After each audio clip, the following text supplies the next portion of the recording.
Hi everybody, welcome back. I'm Ashley. I'm Amy. And we're Martin Midlife Misadventures. What are we doing today? You're cooking me some taco buns. I sure am. I'm going to make my famous taco buns, kind of famous for those around the house. Anyway, this recipe you can do in a bread maker.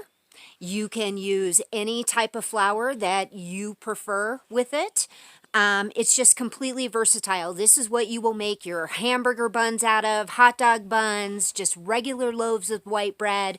But we're going to make a meal out of it today and make some taco It's buns. so good. So delicious. Let's get started. Alrighty then, for today's recipe for our bread, we're going to need some all-purpose flour, some yeast, salt. I have some vegetable oil, some water, and some sugar. First thing we need to do is get 3 cups of flour. 1 and 3. I'm going to take my little cup here and make just like a little indent, a little well in the center of this flour. To that, I'm going to add about 1.5 teaspoons of salt. I'll sprinkle that around the edge. Now we're going to get our yeast. If you use packets of yeast, you could actually get away with using this twice because you only need 1 teaspoon. That makes the price actually very affordable. Otherwise, I figured out I can make 33 loaves of bread with 1 little 4-ounce jar of yeast, okay, if I use 1 teaspoon at a time. Works out to be like 10 cents worth of yeast per loaf. That you cannot beat. So we're going to take a teaspoon of yeast and we're going to dump it right in the center. See that? Okay. Now I'm going to take my sugar and we're going to add 3 tablespoons of sugar right on top of where we put the yeast. 1, 2, 3. Now, let's slowly add our water right into the middle where we put that yeast. Let me show you. Can you see? I take a little skewer and just lightly stir it around. I'm really not touching the flour portion, just this yeast, water, and sugar portion. We're going to let that sit for about 1 minute, and then we're going to add the oil. We're getting some nice bubbles on here. That means our yeast is activating and it is good. So now we're going to add 3 tablespoons of oil. 1, 2, 3. Now we stir. We get our spatula and I go around the edges first and just start bringing it all together. I'm not being rough with it. I'm just bringing this dough together. Most of the work is going to be done by hand, so make sure you have nice clean hands before getting started. And here we are.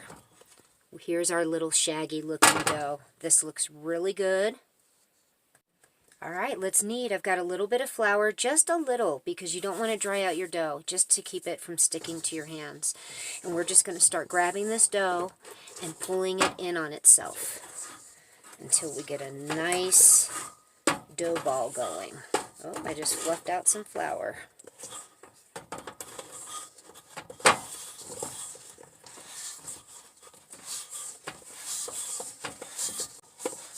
Okay, we're about a minute in.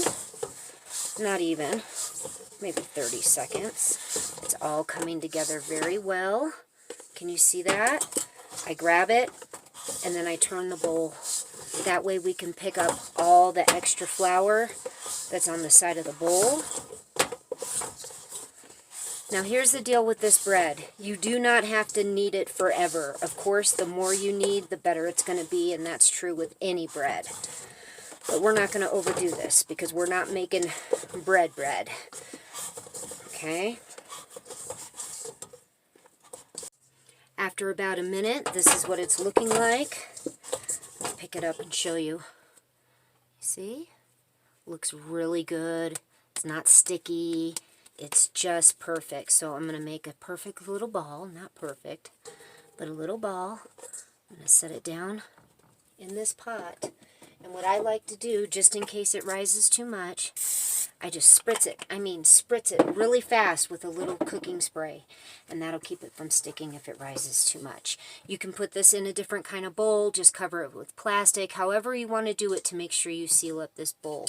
Mine has a lid, and I also am going to put a towel over the top of this. I'm going to set this in the warmest spot in the trailer, which happens to be next to a window, and we're going to let it sit there for 2 hours. We're making taco buns, so we're going to need some taco meat. I'm going to use this Great Value taco seasoning and go ahead and just do it this way for the sake of using things from your prepper pantry. I will add some hotter seasonings to my taco mix because we like a little heat to ours. You just do yours the way your family likes it. The important thing is that it's done and that it's at room temperature before we make the taco buns. You do not want to use hot meat or super cold meat. It's just, it works best if it's at room temperature. Okay, our meat's just about ready here, and I wanted to bring something to your attention. These packets are 1.25 ounces of seasoning. Really pay attention the next time you handle one, how much seasoning is really in here. For example, this is 1.1 ounces. This spice bottle full is 1.1 ounces. This is 1.25. So it really takes a lot of seasoning to season up your taco meat. So if you can get these cheap, it's just really smart to pick them up. So all we're going to do now is we add some water and our big old packet of seasoning and stir it up. There we go, taco meat. It's been 2 hours. Do you see how this dough has risen? Isn't that awesome? I'm going to just gather it up into a ball. That's all I'm going to do. I'm not messing with it too much. Just going to make a nice little ball out of it. Okay. Right here, I have a cookie sheet. It's a flat one. You use whatever you have. I am going to spray just a little bit of non-stick spray on it because I don't usually use foil. I usually use parchment paper, but I don't have any, so we're going to use foil for this. What we're going to do is we're going to take this dough ball, and I don't need all of it for tonight's dinner, so I'm going to pull probably 1/3 of it off, set it to the side, and then what I want to do is I want to get 9 equal pieces out of this. So we're just going to start grabbing it. That might be too big.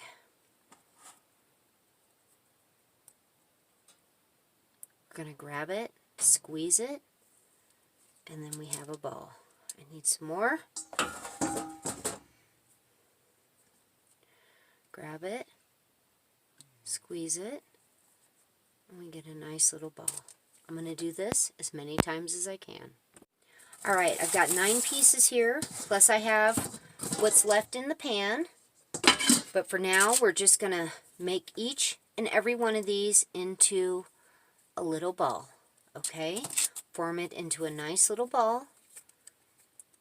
Okay, we take our dough ball and we're going to press it down.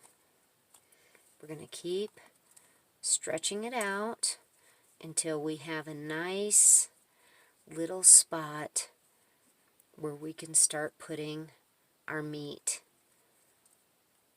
And I'm thinking this looks pretty good. Okay, so I have this little pod right here. I'm going to take some of this taco meat, a nice heaping tablespoon of it, and place it in the center.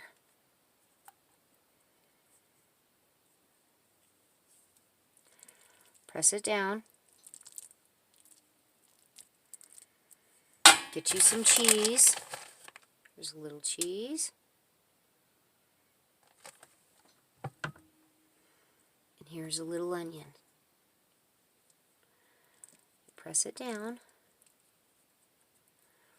And now we're going to pull these sides up on themselves. See?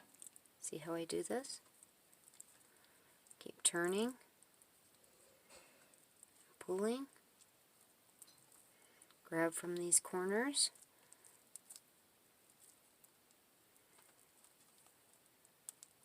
until you get it all tucked in. See? I have a little onion sticking out there, but that's not going to be a problem. Then you take it and put it on your pan there. Let's do another one. Take your dough. Start flattening it out. Really try to get it as wide as you can without tearing it for this filling.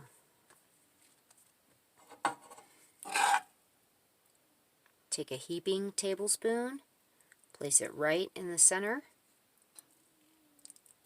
Put your little cheese. You could put cheese, salsa, onions, olives, whatever you like in your tacos. Even some tomatoes would be good. A little bit of onion. And now we're going to pull these sides up.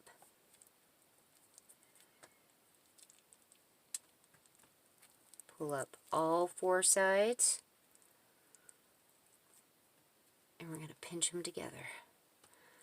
Then the other sides. Pinch them together.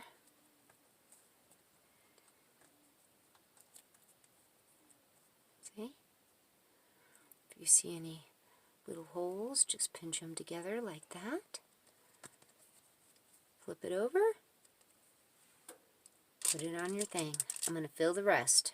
Okay, here we go. I have one wonky one. I have to show it to you. Look at it. There's meat busting out. There's little things. We're just going to try to pinch everything closed as well as we can. I should have used a little bit more dough with this one, but that's okay. It's still going to taste great. We'll just hope it doesn't all bust out the sides. Our extra dough, we went ahead and formed into just a little tiny little loaf shape. It'll get bigger than a hoagie roll, but smaller than a loaf of bread, but still very edible and delicious. So that's what we're going to do with that. Let's go in the oven, 350 degrees. All right, I've got them in the oven. My timer's set at 28 minutes. Now see it's going down, 48, 47. This should take less than 30 minutes, but I'll let you know exactly how long it takes because sometimes it takes 20 minutes, sometimes it takes 27. Okay, our buns are done. It took 25 minutes, and I want to start with this one. Super hot, so I'm going to grab a mitten. But do you see this nice little loaf of bread? Amy and I can have that for toast in the morning with some jam with our coffee. So don't waste any of your dough. Always cook it off. But do you see these? Can you see? See the one that was wonky? It didn't really, a little oil came out of it, but not the meat. We'll have to get Amy to do a taste test. Let's try them out. Okay, I have a bun here. It's really, really hot. I do recommend you let these sit for a few minutes before you serve them to your family, especially little kids. But I'm going to cut this one open so you can see what the inside looks like. See? See all the taco filling and the cheese has melted. You can serve this with salsa, sour cream, just whatever your heart desires. Let's get Amy to try it. She's going in for the taco bun. I gave her a little sour cream because she loves her sour cream.